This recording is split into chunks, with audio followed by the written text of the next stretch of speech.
Doctor Sameer Bhati के पास जाता हूं। भाटी साहब, एक वैक्सीन खोज ली गई है, कहा है कैंसर के लिए वैक्सीन है, ट्यूमर से उसको रिलेटेड बोल रहे हैं, लेकिन बहुत सारे कैंसर्स होते हैं जो कि ट्यूमर फॉर्म में नहीं होते, मसलन ब्लड का कैंसर। क्या ये वैक्सीन हर तरह के कैंसर पर कारगर होगी? देखिए, पहले तो एक बार ये बताना इसमें ज़रूरी है कि जैसे अभी वैक्सीन के बारे में बात की जा रही है, ख़ास तौर पे कैंसर की वैक्सीन के बारे में, तो इसके ऊपर अभी पूरी तरह से डेटा पब्लिक डोमेन के अंदर नहीं है, जिसके बारे में इसकी मेडिकल क्लिनिकल इन्फॉर्मेशन के बारे में जानकारी पता लग सके। जो भी स्टेटमेंट जितनी आ रही है, उसमें ये बताया गया है कि इसके प्री क्लिनिकल ट्रायल में ये पाया गया है कि ये ट्यूमर को सप्रेस करती है और ट्यूमर की फर्दर आगे मेटास्टेसिस, उसकी अगली स्टेजेस है, उनको रोकती है। अब देखिए, इसमें दो चीजें हैं कि हम जब वैक्सीन की बात करते हैं तो वैक्सीन या तो आपकी प्रिवेंटिव होगी कि रोकथाम करेगी बीमारी की, या फिर आपकी थेरेपेटिक होगी कि जब बीमारी है तो बीमारी के अंदर उसको रोकेगी। तो अभी उसके ऊपर वो भी क्लैरिटी आनी जरूरी है। तो इसलिए अभी सिर्फ हम इसके ऊपर अजम्पशंस कर रहे हैं कि इस तरह की वैक्सीन वहां पर रोल आउट होने वाली है। यहाँ पे देखिए, ये जरूरी है समझना, अगर वो रोल आउट होती भी है रशिया के अंदर सक्सेसफुल और उसके रिजल्ट भी देखे जाते हैं, पर भारत के संदर्भ में अगर हम बात करें तो देखिए, वैक्सीन अगर यहाँ पर या कोई भी न्यू ड्रग आती है तो वो ड्रग एंड कॉस्मेटिक लॉ के अंदर आती है। तो यहाँ पर अगर वो दवा मैन्युफैक्चर होगी वैक्सीन और उसका डिस्ट्रीब्यूशन होगा, तो पहले उसको जो अथॉरिटी है, जैसे सीडीएसओ है, डीसीजीआई है, वहां के थ्रू उसको जाना पड़ेगा, जिसके अंदर की यहाँ की डेमोग्राफी के अकॉर्डिंगली, यहाँ की पॉपुलेशन, यहाँ के लोगों पर उसका क्लिनिकल ट्रायल होगा। और वो क्लिनिकल ट्रायल होने से पहले भी उसकी एप्लीकेशन जाएगी, जिसमें सब्जेक्ट एक्सपर्ट कमेटी अपना अप्रूवल देगी कि ये ट्रायल के लिए किस तरह का प्रोसेस इस्तेमाल कर रहे हैं। वो अप्रूवल होने के बाद ट्रायल होगा, और ट्रायल होने के बाद जैसा हमने पहले कोविड के अंदर भी देख रहे थे कि फेज 1, 2, 3, इस तरह के ट्रायल में ये देखा जाएगा कि क्या वो वैक्सीन सेफ है, एफिकेशियस कितनी है। तो ये किसी भी तरह की इंफॉर्मेशन अभी फिलहाल इस वैक्सीन को लेकर नहीं है। पर यस, अगर ये वैक्सीन यहाँ पर वहां पर सक्सेसफुल होती है तो ये एक ब्रेक थ्रू होगा काफी एक, क्योंकि जैसा आजकल कैंसर भी हम देख भी रहे हैं, तो वहां पर उसकी टेक्नोलॉजी ट्रांसफर करके यहाँ पर जो मैन्युफैक्चरर है, यहाँ की जो कंपनी है, उसका यहाँ पर मैन्युफैक्चरिंग करना शुरू करेगी। पर फिलहाल मैं समझता हूँ अभी इसमें कुछ भी कहना उतना उचित नहीं है, क्योंकि वो डेटा नहीं है। जी जी बिल्कुल।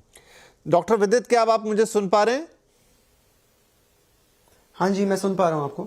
हाँ जी, तो अब एक सवाल ये आता है, ये कहा जा रहा है कि ये वैक्सीन उन मरीजों को दी जाएगी जो कैंसर के पेशेंट हैं। मतलब हम जनरली वैक्सीन को ऐसा समझते हैं कि भाई बचपन में लगा दी गई, उसके बाद आपको बीमारी नहीं होगी, तो शायद ये वो चीज़ तो नहीं है। और अगर कैंसर के पेशेंट्स को ही दी जानी है तो फिर तो ये इसे वैक्सीन कहें या इसे कहें दवाई जो इलाज करेगी?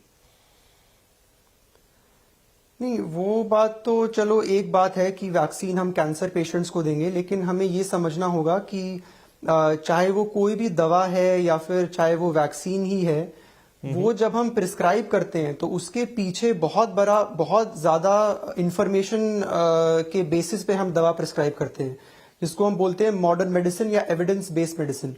कोई भी दवा है वो पहले लैब में टेस्ट करी जाती है, या चाहे वो वैक्सीन हो वो पहले लैब में टेस्ट करी जाती है, उसके बाद वो जानवरों में टेस्ट करी जाती है, और उसके बाद भी वो इंसानों में टेस्ट जब करते हैं तो उसको एक कंट्रोल्ड एनवायरनमेंट में हम लोग टेस्ट करते हैं, जिसको हम बोलते हैं क्लिनिकल ट्रायल। उसके भी बहुत सारे फेजेस होते हैं, फेज 1, फेज 2, फेज 3, और उसके बाद जाके भी बहुत सारी अथॉरिटीज हैं, जैसे यूएस एफडीए है, इंडिया में डीजीसीआई है। ये सारी जो अथॉरिटीज हैं वो किसी भी दवा और वैक्सीन को पहले अप्रूव करती हैं, उसकी सेफ्टी और एफिकेसी को परखने के बाद, और उसके बाद ही एक डॉक्टर आपको प्रिस्क्राइब करता है। तो जहां तक ये वैक्सीन की बात है, चाहे वो कैंसर पेशेंट्स को दी जा रही है या फिर उन पेशेंट्स को दी जा रही है जिनको कैंसर नहीं है और कैंसर के बचाव के लिए दी जा रही है, तो कोई भी ऐसी स्थिति हो, उसके पीछे बहुत बड़ा एक प्रोटोकॉल होता है, बहुत बड़ा काम होता है उसके पीछे, और इसमें सालों साल लग जाते हैं। और उसी के बाद हम कोई डॉक्टर इस चीज को प्रिस्क्राइब करता है।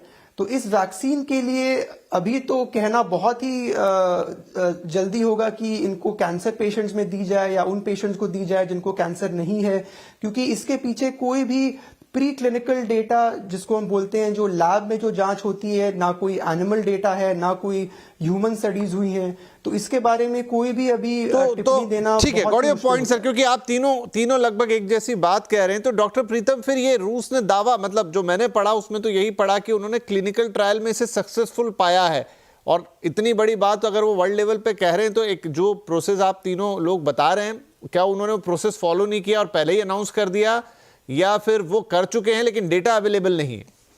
तो देखिए, जैसे नहीं, हमारे पास ऐसा आप कह रहे हैं डेटा। ये डॉक्टर प्रीतम से ये सवाल है, मैं आऊंगा आपके पास डॉक्टर विदित। तो देखिए, ऐसा है कि जब हमें पता चला है कि ये स्टेटमेंट आया हुआ है, हमें वो ट्रायल कैसे कंडक्ट की गई, कितने पेशेंट्स पे कंडक्ट की गई, उसमें रिजल्ट्स क्या थे, कितना बेनिफिट मिला था, उसके साइड इफेक्ट्स क्या थे, इसके बारे में हमारे पास पुख्ता इंफॉर्मेशन अवेलेबल नहीं है। और सिर्फ इस डेटा पे कहना कि ये हम अपने सारे पेशेंट्स में एप्लीकेबल करेंगे या अप्लाई करेंगे, ये थोड़ा मुश्किल है। आई थिंक कोई भी आजकल कोई भी नया डेटा आता है किसी भी ड्रग के बारे में, एक प्रॉपर ट्रायल और उसका डिजाइन के बारे में पूरी दुनिया को जानकारी दी जाती है कि इतने पेशेंट्स पे ये ट्रायल किया गया था, इतना फायदा मिला था, ये साइड इफेक्ट्स थे।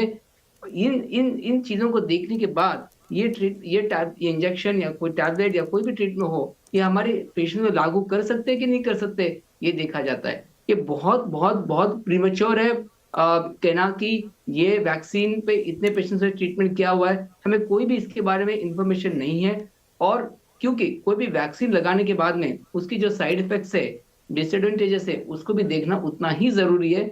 और ये जब तक हमें पता नहीं चले, ये सारे पेशेंट्स में यूज करना अभी तक हमारे लिए सही साबित नहीं हुआ। तो डॉक्टर भाटी, के रूस ये सब कहने बताने में हड़बड़ी कर गया? उन्होंने बहुत जल्दी ये बात तो बता दी, लेकिन बाकी के वैलिड डेटा जो, जैसे आप सभी लोग कह रहे हैं कि उसको एक वर्ल्ड लेवल पे या जो भी प्रेस्क्राइब सोसाइटीज हैं या फोरम्स हैं वहां पर रखना चाहिए, उसके बिना ही अनाउंसमेंट आ गई है। हाँ नहीं, देखिए हड़बड़ाहट में तो नहीं कहा होगा, डेफिनेटली उसके पीछे कुछ बैकएंड उनके पास डेटा होगा, पर अभी उन्होंने स्टेटमेंट दी है। जैसे उनकी स्टेटमेंट को ही देखें तो स्टेटमेंट में कुछ कुछ बातें आई है। अब उसका डेटा भी, सपोर्टिव डेटा भी आगे प्रोवाइड करेंगे वो लोग, पर अभी जो स्टेटमेंट आई है उसमें कुछ कुछ चीजें बताई गई है। जैसे कि अगर आप देखिए कि उसमें कहा गया है कि ट्यूमर को सप्रेस करेगी, उसको रोकेगी फर्दर आगे स्टेजेस में। तो इसका मतलब है कि वो प्रिवेंशन पे ना करके कैंसर वाले पेशेंट पे, इसको क्या समझे, पहली बात। दूसरी बात, जैसा आपने पूछा कि ट्यूमर तो बहुत तरह के होते हैं, कि एक तरह के ट्यूमर की आप बात कर रहे हैं कि सॉलिड ट्यूमर, बट ट्यूमर तो कई तरह के होते हैं। तो एंड देन बहुत सारे कैंसर ऐसे होते हैं जिनमें ट्यूमर होगा नहीं, मसलन कई तरह के ब्लड कैंसर जहां तो कोई ट्यूमर फॉर्म होती नहीं। हाँ, तो यहाँ पर उन्होंने बात कही है कि वो एआई का इस्तेमाल करेंगे और उसमें अलग अलग ट्यूमर के लिए, मतलब tumour associated antigen, different tumour के लिए कस्टमाइज्ड एआई बेस्ड वो टेक्नोलॉजी का इस्तेमाल करेंगे। तो ये बातें कही है, पर अभी इसका सपोर्टिव डॉक्यूमेंट डेटा एक बार आएगा, उसके बाद इसके ऊपर फर्दर कमेंट कर पाएंगे। Got your point sir. विदित साहब, आज जब मैं ये सारी चीजें पढ़ रहा